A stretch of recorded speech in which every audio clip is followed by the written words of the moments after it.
Are you a new photographer who is looking to either grow your current photography business or start your photography business from scratch, and you are wondering, how do I even get started and how do I build my business up to become successful, go full-time, whatever your goals are with your photography business?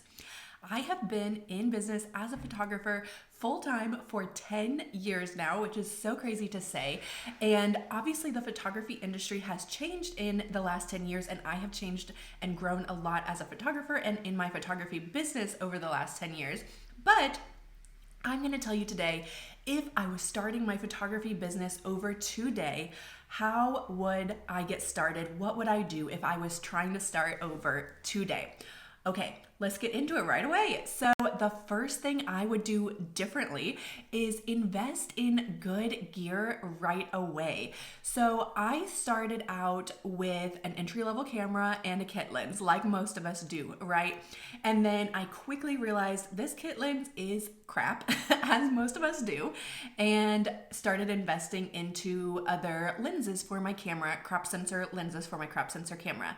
And again, very quickly, as I worked to improve my photography, learned how to shoot in manual, and then started having people wanting to hire me, I realized this gear is not going to cut it. And I realized if I want to start charging people money, or even if I just want to improve my skills and improve my photos, I just outgrew that entry-level gear really, really quickly, like within a few months. And so it was honestly just a waste of money to buy not very good camera gear just to throw it away, not literally throw it away, but to stop using it just to buy new equipment a few months later. And then obviously once people started wanting to pay me, I had to buy all of the backup gear, backup equipment as well. So it was just kind of a waste of money to start off with that entry-level gear. And honestly, if I was starting over today, I would do all the research, maybe rent some cameras to decide what brand I wanted to go with. But I would just start out with a full frame mirrorless camera. They didn't have mirrorless back when I started, but I would start out with a full frame mirrorless camera with dual card slots. And that way you are already set up. You don't have to buy something new as you're improving in your photography. And also that way, when people start wanting to hire you, you start wanting to charge money, you don't have to go out and get new equipment because the equipment you have isn't set up for being able to charge people money. Like one mistake I see people make a lot, for example, is they buy a quote unquote good camera. Maybe it's a full frame camera, but it doesn't have dual card slots. So yeah, that will work well for shooting photography, but it's just not going to work when it comes to running a business, because you really need to have backups and have dual card slots if you're going to be charging people money. So I would just go ahead and start out with the good equipment right away, so that you don't have to waste money getting all new equipment if you are improving in your photography and growing your business. So if you're interested in the gear that I use and that I recommend even to new photographers, I'm going to have all of that linked for you below. And then the second thing I would do if I started my business today is I would invest in good quality education right away. And when I say education, what I would do is I would find photographers who are doing exactly what I wanted to do and who are amazing at what they do. And this is important, that are still actively doing photography as their main source of income or their main business. And then I would either hire them for mentor sessions or figure out how to get education from them, whether they offer online courses or any of that. So I would invest in courses on shooting and editing, on business, and on mentorships from people who I admire and aspire to be like in my business. So when I started out, I just started with free education and getting lots and lots of information on YouTube, which is just kind of scattered and all over the place, and trying to like put all the pieces and parts together. And no offense, I mean, obviously I'm on YouTube right now, but sometimes when you're learning from lots of different people, like it's just hard to put all of the information together. And then sometimes you're learning from someone and you're like, I don't even like the style of photography they do. Like, why am I trying to learn from this person? Or they do a completely different niche than what I do. Like this, it just doesn't make any sense. sense to try to learn from this person.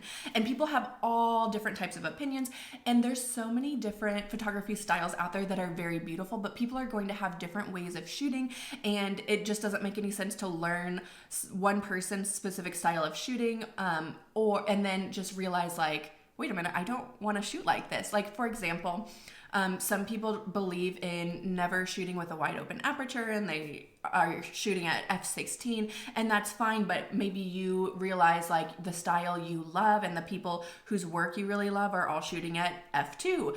So it just doesn't make sense for you to learn something and realize like, wait a minute, I don't even like this style. And then also, you're just going to find really like scattered all over the place information. People are teaching lots of different things based on what they do. And so you're just going to be really confused. You're going to say, wait a minute, I thought this guy said my aperture should never be below f/16, but these people are saying something different. What do I do? And so finding someone you love in the niche that you want to be in and learning from that person, or learning from a few people whose style you really want to imitate, is going to be the best investment. And I really do recommend like paying for high quality education, because it's just, if you find someone you love, so like let's say you find someone you love on YouTube, paying for their actual like education that they offer for a cost is just going to be so much deeper and like actually help you A to Z do what you're trying to do, as opposed to just trying to piece all the information together from the free videos on YouTube that aren't going to be as depth and aren't going to get you the exact results that you want. So I did eventually obviously invest in the education from the business side of things, from posing to shooting and editing. So I have taken a lot of courses. I've done mentorships, I've done master classes, I've done masterminds. So I've invested a lot into my education over the years, but it took me a few years to realize that I needed that, right? Like I thought I could just learn everything for free. And it was just a lot of trial and error that I wish I had avoided by just investing into the education right away, because my business and my skills really exploded once I did. Okay, so the next thing that I would do, number 3, is, well, maybe you don't know this if you're a newer photographer, but it is important to choose a niche. And I won't go into all of the reasons and explanations for that in this video, but it is important to choose a niche if you really want to make photography your full-time income, and if you really want to explode in your growth and your sales. And I know that it can seem counterintuitive, like, well, I'm closing off all these doors, all these avenues of ways that I could make money, but I promise you, you're actually going to make the most money by niching down. And you don't have to choose just one thing, one niche of photography, but choosing like 1 to 3 is going to be the best way that you're going to make the most money. Because if you're trying to market to everyone, you're really marketing to no one. Some people, when they're looking for a photographer, they want to hire in someone who specializes in exactly what they're looking for, not a jack of all trades who can just claim to do quote unquote anything. Or you may hear someone who doesn't really have a niche say like, I specialize in portrait photography. That's not a specific enough niche. Like no one is going onto Google and typing in like, I'm looking for a portrait photographer. No, they're looking for something specific. What type of portraits do you do? Do you do senior portraits? Do you do modeling portfolio portraits? Do you do newborn sessions? Do you do couples? Like you really need to come up with a really specific niche.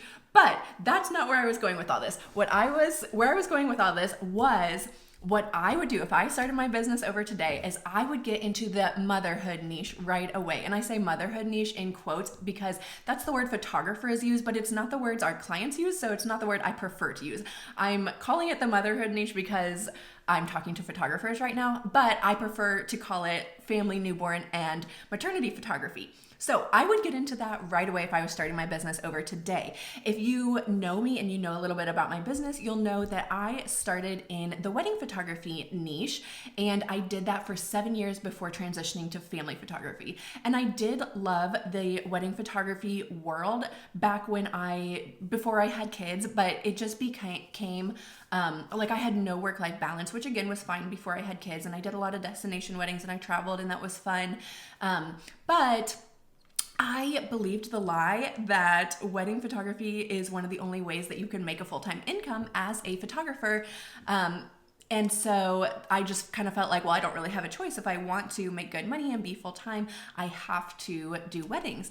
And that is not true whatsoever. I actually make more money now as a newborn and family photographer and work less than half of the amount of hours that I did when I was in the wedding photography world. So you definitely should not believe the lie that you can only make money doing XYZ niche of photography, and really just get into what you love, what you want to do, and most importantly, what makes the most sense with your lifestyle and the work-life balance that you want and the types of hours you want to work, right? If you don't want to work every Saturday and Sunday from, for 12, 14-hour days, then the wedding world is probably not for you. And if you want to have a good work-life balance and still make a full-time income, I really highly recommend the motherhood photography niche if that's something that interests you at all. Obviously, there's a lot of niches in photography, but if I was starting my business over, I would just get started in the family and newborn photography niche right away instead of starting in weddings. Okay, and then number 4, I would set up a lot of style shoots and practice. So one thing that I did when I started my business is I basically, instead of doing any type of model calls for practice, I started off with really cheap sessions. So I started off, I think, charging $50 for a session. And I would just get my practice and my portfolio images through those cheap sessions and then try to slowly build up my prices. And that also kind of leads me into my next point, which is I would just start off with profitable prices right away. So instead of doing what I did, starting off with I'm not even making money type of prices, I would start off with free styled shoots where I would choose the clothing or even purchase the clothing for the family, and I would have complete control over everything and come up with amazing, beautiful images for my portfolio. And not only that, but I would get to practice my skills. And then once I got to the point where I felt comfortable charging people money and really starting my business, then I would just start off with profitable pricing right away. So now I charge $950 for a full session. So I wouldn't necessarily start at those prices, but I definitely wouldn't start any lower than $400. And this depends a little bit on where you live, but also please don't fall into the lie of thinking well, no one in my area charges more than $150, so I can't charge more than $150. It is really important to do your own cost of doing business and not necessarily just base your prices on what other photographers around you are charging. So the only reason I say it depends a little bit on your area is because cost of living is different in different areas. And so in California, you might need to make $200,000 a year to be able to afford housing and food, but in a smaller town in the Midwest, maybe you only need to make $75,000 to be able to afford your lifestyle, right? So you have to base it on your own cost of doing business and the amount of money that you need to make for your own standard of living, but you don't base it on what other photographers around you are charging.